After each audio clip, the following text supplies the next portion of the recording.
Shalom!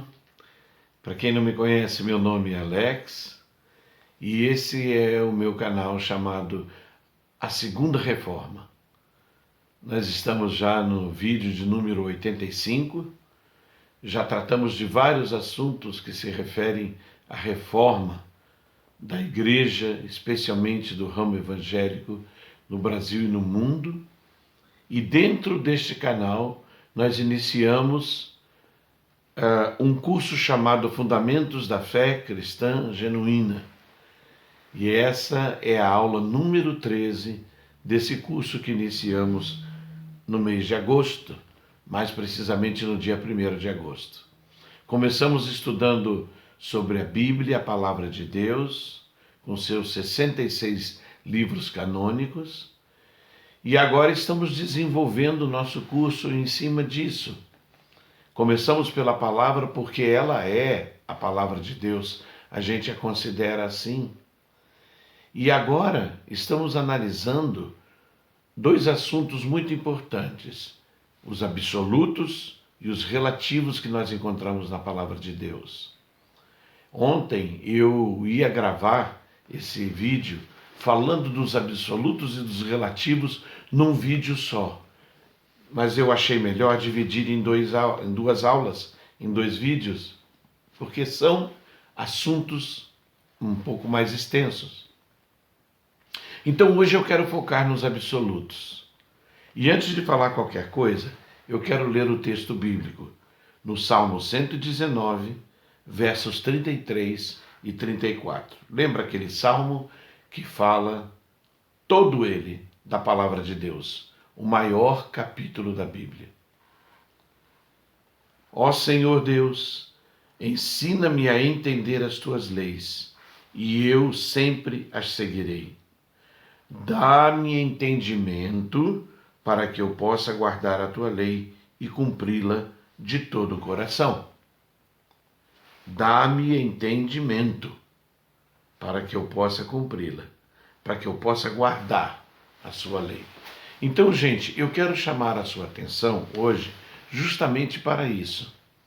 Quando nós lemos os 66 livros da Bíblia, os 39 do Antigo Testamento e os 27 do Novo Testamento, nós temos que ter na nossa cabeça e temos que usar uma lente que é a lente do entendimento. Nós precisamos, muitas vezes, despir o texto bíblico do seu contexto histórico, geográfico e cultural. Caso contrário, podem surgir muitas más interpretações da palavra de Deus. E isso é muito perigoso. Então eu estou aqui hoje, como eu disse, para falar sobre os absolutos. O que são os absolutos? E eu vou dar exemplos para vocês. Absolutos são estatutos eternos de Deus que não mudam nunca.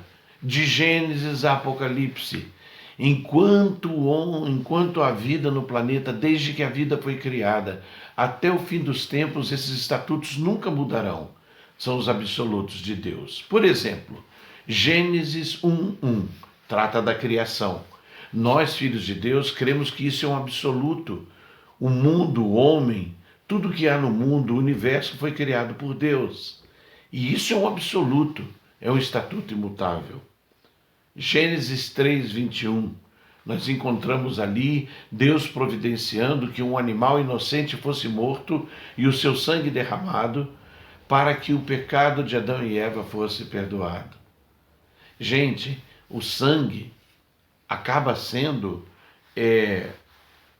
o responsável para cobrir nosso pecado. E isso aponta para Jesus Cristo, que um dia foi o sacrifício eterno. Isso é um absoluto de Deus. Êxodos 20, do verso 3 ao verso 5, lá no Decálogo, Deus fala sobre a idolatria, que nós não devemos, que nós não podemos, como filhos de Deus, construir imagens de nada para nos prostrar diante delas e adorar como se fossem alguma divindade. Isso nunca mudou e nunca mudará, desde que Deus separou o seu povo, lá no Antigo Testamento, em Abraão. Deuteronômio 18, de 9 a 13, trata da feitiçaria, adivinhações, falar com os mortos. Isso é confirmado quando Paulo escreve a sua carta aos Gálatas, no capítulo 5, de 19 a 21. E ele fala que o reino de Deus não pertence, entre outras coisas, aos feiticeiros. Gente, isso nunca mudou e nunca mudará. Por isso, nós, filhos de Deus, não acreditamos em comunicação com mortos, em feitiçarias, em adivinhações, e evitamos todo esse tipo de coisa porque isso é nojento aos olhos de Deus. É um estatuto, é um absoluto. Paulo, escrevendo aos Efésios, capítulo 2, no verso 8, ele diz que nós somos salvos pela graça de Deus mediante a nossa fé. Não há nada que ninguém possa fazer para ser salvo. Em João 14,6, nós vemos Jesus dizendo que ele é o único caminho e não há outro caminho para o céu. Na primeira carta aos Tessalonicenses, capítulo 4, verso 16, fala sobre a volta de Jesus e o arrebatamento da igreja. Isso está no credo niceno e isso é proclamado por nós a cada santa ceia. Isso é um absoluto de Deus. E para encerrar esse assunto de hoje, Mateus 3, 16 a 17, que fala sobre a triunidade do nosso Deus. Deus é Pai, Filho e Espírito Santo.